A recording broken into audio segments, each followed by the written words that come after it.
welcome to episode 3 of Inside the Family Office Live Investor Panel, Tax-Free Compounding, Self-Directed IRAs, Roths, and Alternatives. Now, in this episode, Dr. Cook is talking with John, who runs the trust company division of a single-family office and custodians over $70 billion in assets. You're going to hear how sophisticated families quietly use self-directed IRAs, Roth IRAs, HSAs, and solo 401ks to buy real estate, fund private deals, and compound returns that are tax-free, sometimes growing accounts to tens of millions of dollars. John is unpacking real examples and explains why alternatives inside retirement accounts are more mainstream than ever. Let's go to John next. Thank you so much. Great comments so far. So I'll look at this and speak from through a little bit different lens. I do work for a single family office, but I work within a division within the single family office, which is our trust company. And so as a trust company, what we focus on specifically as a trust company is serving as a non-fiduciary trustee custodian.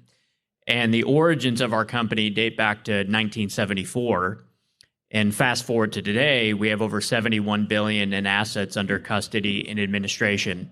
Now, we do a lot of different things, but I'll stay focused on one particular area, and that's alternative asset custody.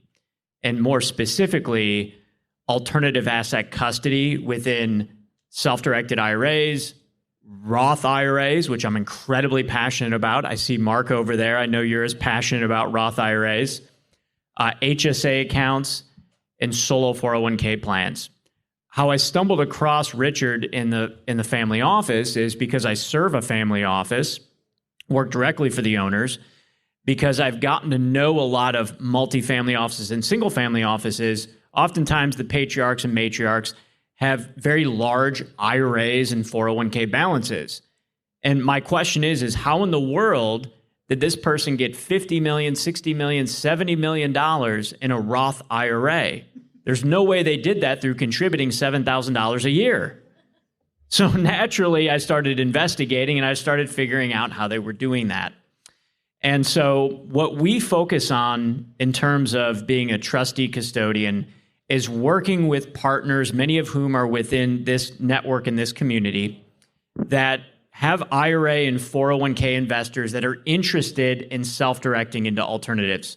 So real estate syndicators, investment sponsors, smaller hedge funds, the big firms and the big funds out there, they can go to a Schwab or a Fidelity or a Morgan Stanley, one of the big wirehouses, because they will custody alternatives.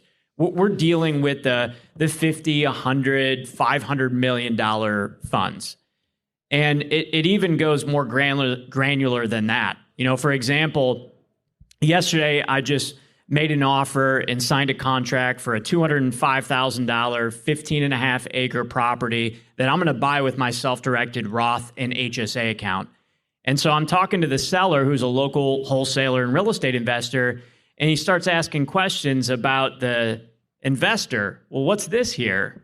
I see self-directed retirement account. So he starts asking questions. I say, well, when I do deals like this, when I sell this property in 11 months from now and make about a $60,000 profit, I'm going to pay 0% tax. And of course, his reaction to that was, wait a second, so do you pay taxes like later on, or do you have to do a 1031 exchange? No, I pay no tax. Never. I never pay tax. It's in my Roth, in my HSA. He couldn't believe it. So then he starts asking questions. He said, well, wait a second. He goes, what's the name of the company again? And I said, Equity Trust Company. He said, well, yeah, I actually see properties that have Equity Trust name on it all over the place. And that's because our clients invest even down to that granular level of buying commercial buildings, buying individual single-family homes, lending money secured by real estate. So it can get that granular, or it can be, you know, again, within more of a larger SPV structure or fund, hedge fund, cryptocurrency. That's what we focus on as a custodian investing in alternative assets. And when I say as a custodian investing in alternative assets, that's not us deploying capital. We're not a distribution entity. What we do is we go out and educate. We help deal sponsors, syndicators, investment sponsors educate their clients on using IRAs and 401ks to invest in real estate. With just a few minutes left, I'll mention this. at the beginning of August, there was an executive order. And some may have heard of this or seen it, some may have not. But the Trump administration released an executive order, and they gave the mandate to the Department of Labor to research and respond within 6 months how to democratize alternative investments in 401ks. Well, interestingly, you could have invested in alternatives in retirement accounts for many, many years. It's just most financial institutions don't do it. But I think what's interesting about this executive order, regardless of what the Department of Labor comes back with, is alternatives in IRAs and 401ks and other retirement accounts are more mainstream than they've ever been. Our business has grown. I've been there for close to 20 years. I started when we had about 75 employees. We now have over 600 and over 72 billion in assets under custody administration. So retail investors are looking for non-correlated alternative assets in self-directed accounts, and more particularly, how to do it most tax efficiently. For myself and my family, and as I serve the family office that owns Equity Trust, we try to do as many deals as we can with our Roth accounts, Roth 401ks, Roth IRAs. I'll leave you on that. I'll pass to the next person. Thank you. Excellent. No, that's great advice. My Roth IRA money's all in crypto. I may be doing some real estate and other alternative investments as well, but I'm definitely a proponent of that, and it's something that is not well advertised because there aren't a lot of custodians who will do it, but very important information to share today. Thank you for doing that. That was episode 3 of Inside the Family Office, live investor panel, tax-free compounding, self-directed IRAs, Roths, and alternatives. John showed us now how pairing alternative assets with the right tax wrappers can change a family's after-tax outcome for generations, and why more family offices are pushing deals through Roths, 401ks, and HSAs.